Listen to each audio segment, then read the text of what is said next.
할렐루야. 하루를 시작하는 이 시간에 하나님의 말씀으로 우리를 새롭게 하시는 하나님의 은혜와 은총이 성도 여러분들에게 충만하시기를 축원합니다. 오늘 본문에서는 신약 성경에서 가장 극적인 장면을 기록하고 있습니다. 예수님 시대 이후에 성령의 시대가 시작되는 그 시작점으로 이 사도행전 2장의 사건을 말합니다. 사도행전 2장 전체를 살펴보면 성령의 충만은 이 개인적인 은혜를 받는 것도 있지만 이 개인이 어떻게 변화해 가는지, 그리고 그 영향력이 어떻게 흘러가게 되는지, 그리고 성령 충만한 사람들의 공동체가 어떤 모습이 되어 가는지 알 수 있게 알려줍니다. 사도행전 2장의 이야기를 간단히 살펴보겠습니다. 예루살렘의 오순절이 다가왔습니다. 온 세계에 흩어져 살던 유대인들이 성전으로 모여들었습니다. 예루살렘 거리에는 다양한 언어와 방언이 뒤섞여 들려옵니다. 그런데 이때 제자들의 마음은 어떠했는가? 예루살렘을 떠나지 말고 아버지의 약속하신 것을 기다리라 라고 하셨던 이 사도행전 1장 4절의 말씀에 따라서 이제 순종해서 마가의 다락방에 모여서 기도하고 있었습니다. 120명 정도의 사람들이 함께 모여 기도하고 있었지만 솔직히 말해서 그들의 마음은 좀 복잡하지 않았을까 싶습니다. 베드로와 다른 제자들에게 아직 예수님의 빈 자리는 너무 좀 크지 않았을까, 이렇게 상상을 해보게 됩니다. 게다가 이따금 스승을 부인했던 그날 밤의 기억에 괴로움도 있었을 것입니다. 거리를 활보하는 로마의 병사들도 아직은 좀 두렵고, 또 예수님에게 누명을 씌우고 조롱하고 죽게 했던 유대인 지도자들도 조금은 두려운 마음이 있는 상황에서 기도에 열심을 내고 있었던 어떤 그런 모습들이 아니었을까 싶습니다. 과연 자신들이 예수님의 증인이 될 수 있을 것인가? 예수님처럼 능력이 없는데 과연 우리가 그 사명들을 감당할 수 있을까? 두려움과 의심의 마음이 좀 있지 않았을까 싶습니다. 그런 마음으로 할 수 있는 것은 기도밖에 없었습니다. 자신들도 근데 이제 기도하고 있었는데 갑자기 자신들도 당황할 만한 갑작스러운 현상들이 일어납니다. 이 놀라운 사건을 목격한 사람들의 반응이 있었습니다. 어떤 사람들은 새 술에 취했다 이렇게 얘기하는 사람들도 있고, 또 어떤 사람들은 하나님의 큰 일을 말하고 있구나라고 하면서 놀라는 사람들도 있었습니다. 이때 베드로가 일어나서 담대하게 이제 설교를 선포하고, 그때 설교를 들은 3,000명이 세례를 받고 교회가 탄생하게 됩니다. 이때 교회가 처음으로 생겨나는 예루살렘 교회입니다. 이 사건은 하나님께서 이 땅에 성령이 임하게 되시면서 이제 성령의 시대를 살아가는 사람들이 어떤 신앙생활을 할 수 있는 것인지 알려주시는 내용들을 담고 있습니다. 오늘 우리는 이 본문을 통해서, 이 사건을 통해서 보여주신 성령 충만한 삶이 무엇인가, 또 공동체의 모습이 무엇인가를 좀 살펴보고 오늘 본문 속에서 세 가지 메시지를 함께 나누기를 원합니다. 오늘 본문을 통해서 주신 하나님의 첫 번째 메시지는, 하나님께서는 성령을 통해서 막힌 담을 허무신다. 성령 충만한 사람은 벽과 경계를 넘어 하나님의 말씀을 함께 나누게 된다라는 것입니다. 오늘 첫 번째 메시지는 하나님은 성령을 통해서 막힌 담을 허무시는 분이시다라는 것입니다. 그리고 우리가 성령 충만한 사람은 벽과 경계를 넘어서 하나님의 말씀을 전하게 된다라는 것입니다. 사도행전 2장 3절을 보면 이런 표현이 나옵니다. 불의 혀처럼 갈라지는 것들이 각 사람 위에 하나씩 임해 있는 것처럼 보였다. 그래서 우리가 성령 충만한 사람을 얘기할 때 불로 이러면서 약간 뜨거워졌다 이런 표현들을 많이 하게 됩니다. 근데 오늘날에는 이렇게 불과 같이 임하는 것이 이제 눈에 보이는 현상들은 좀 없는 것 같습니다. 오히려 이 표현들은 조금 다르게 생각할 수 있지 않을까 싶습니다. 제자들의 가지고 있었던 이 생각과 인식이 근본적으로 변화되는 영적 각성의 어떤 그런 상징적 표현으로 볼 수 있지 않을까 싶습니다. 성령으로 충만한 제자들이 기존에 가지고 있었던 좁은 시각에서 벗어나서 이전에는 경험하지 못했던 하나님의 관점으로 세상을 바라보게 되었다라는 것을 머리 위에 불이 임했다라는 것으로 표현하는 것입니다. 마치 머리에 번개가 치듯이, 머리에 전구가 켜지듯이 불이 임하듯이 이제 제자들은 이전에는 듣지 못하고 보지 못하고 알지 못했던 하나님의 세계를 이제 새롭게 경험하게 된 것입니다. 그렇게 하나님의 세계가 열린 제자들은 이제 하나님께서 사람들에게 주신 역할과 사명을 감당할 수 있는 능력을 받게 됩니다. 근데 그 능력이 무엇인가? 바로 소통할 수 있는 능력이 생긴 것입니다. 성령 충만한 제자들의 첫 번째 표징이 왜 각국의 언어와 방언으로 말하게 되는 것으로 이 성경에서 이야기를 했을까? 이를 이해하려면 창세기 11장의 바벨탑 사건을 우리가 다시 떠올려야 합니다. 바벨탑 사건을 보면 이제 교만했던 인간들이 하나님의 자리를 탐해서 자기들끼리 탑을 쌓아갑니다.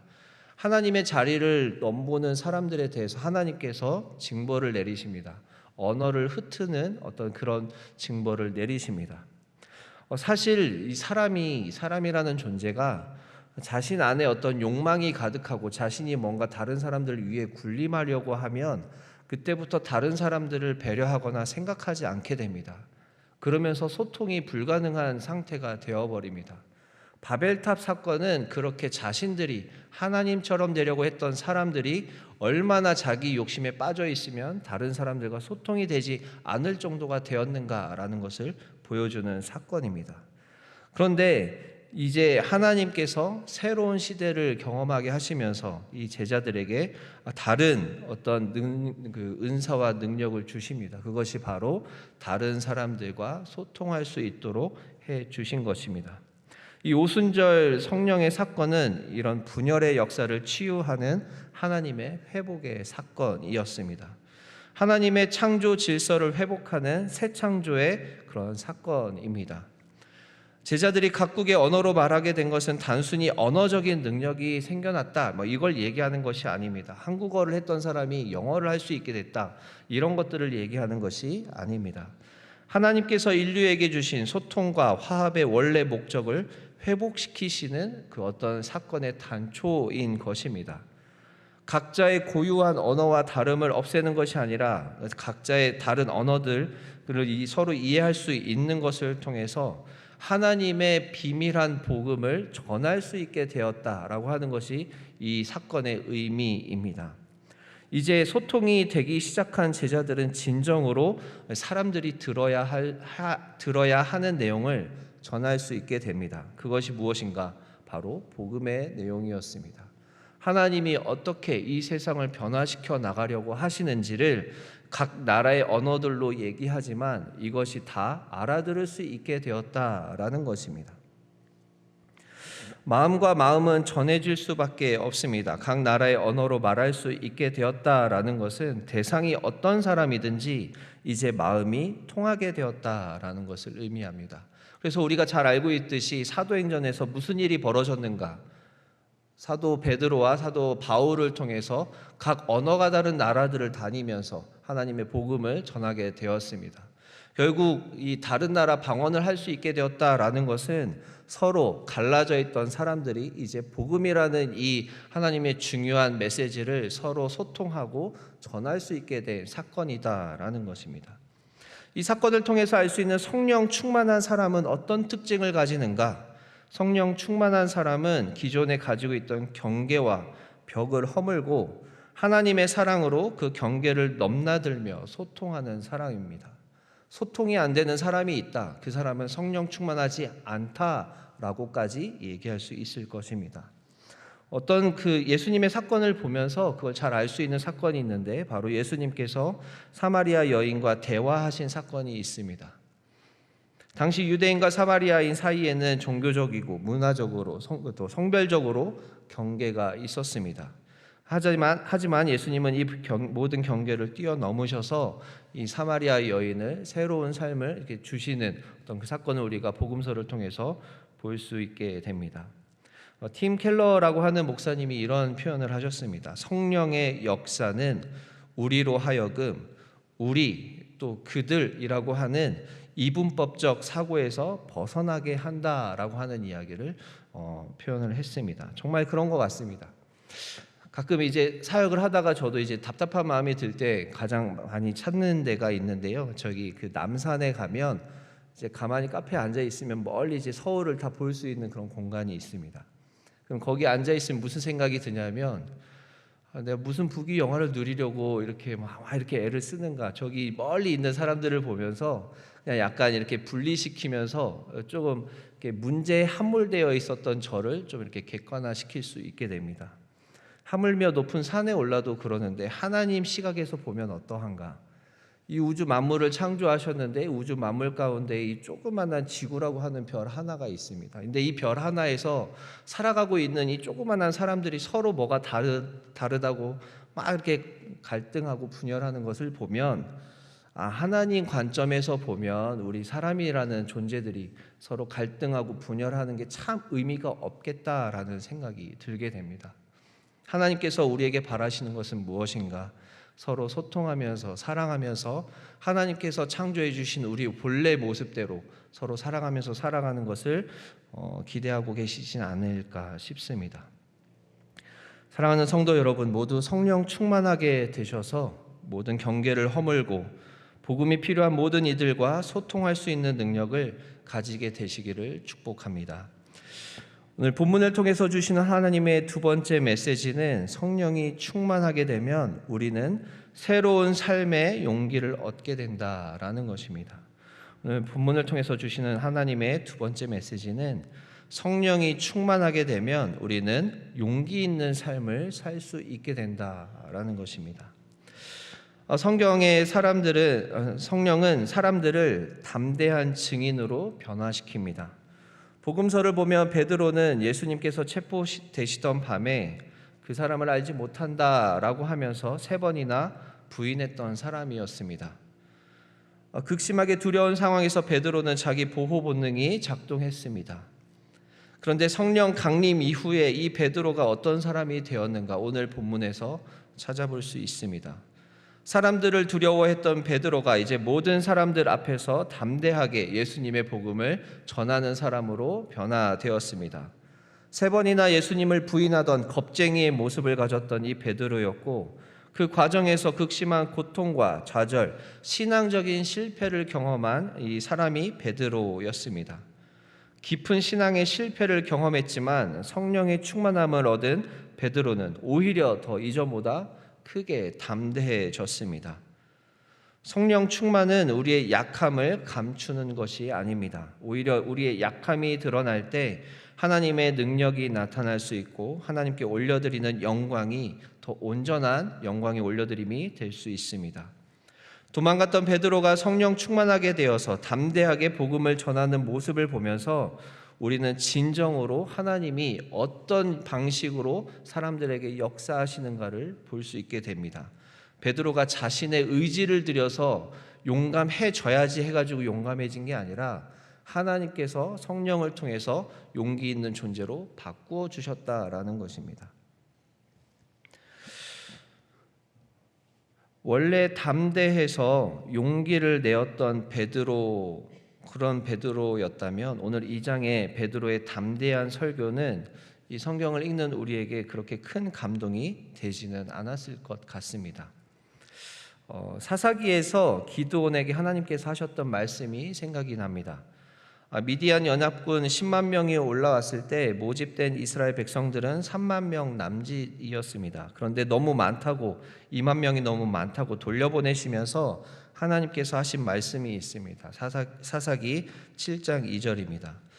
여호와께서 기드온에게 이르시되 너를 따르는 백성이 너무 많은즉 내가 그들의 손에 미디안 사람을 넘겨주지 아니하리니 이는 이스라엘이 나를 거슬러 스스로 자랑하기를 내 손이 나를 구원하였다 할까 함이니라. 하나님께서는 약한 것을 강하게 하셔서 역사하십니다. 원래 강한 사람을 강하게 하셔서 역사하시는 것도 있겠지만 그것보다는 성령의 모든 사람들을 보면 원래 약했던 사람에게 하나님께서 능력을 주셔서 강하게 하시는 것을 우리가 볼 수 있습니다.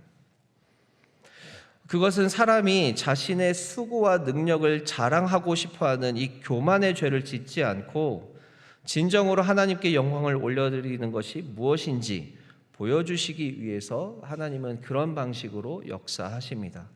그렇지 않으면 우리 모두는 죄된 존재, 죄의 본질을 가지고 있는 존재들이기 때문에 조금만 본인이 잘했다 느껴지면 금방 교만해져서 하나님의 자리를 탐하게 되기 때문입니다. 그래서 하나님 앞에서 우리는 자랑할 것이 하나도 없습니다. 또한 신명기 7장 7절에서는 하나님께서 왜 하필 이 이스라엘 민족을 선택하셨는가, 이 이유가 기록되어 있습니다. 신명기 7장 7절입니다. 여호와께서 너희를 기뻐하시고 너희를 택하심은 너희가 다른 민족보다 수효가 많기 때문이 아니니라. 너희는 오히려 모든 민족 중에 가장 적으니라. 하나님께서 이스라엘을 택하신 이유가 이 사람들이 뭐가 뛰어나고 이 사람들이 뭔가 믿음이 뛰어나고 그래서 그랬다는 것이 아니라 가장 작고 연약한 민족이었기 때문에 하나님께서 선택해 주셨다라고 말씀해 주십니다.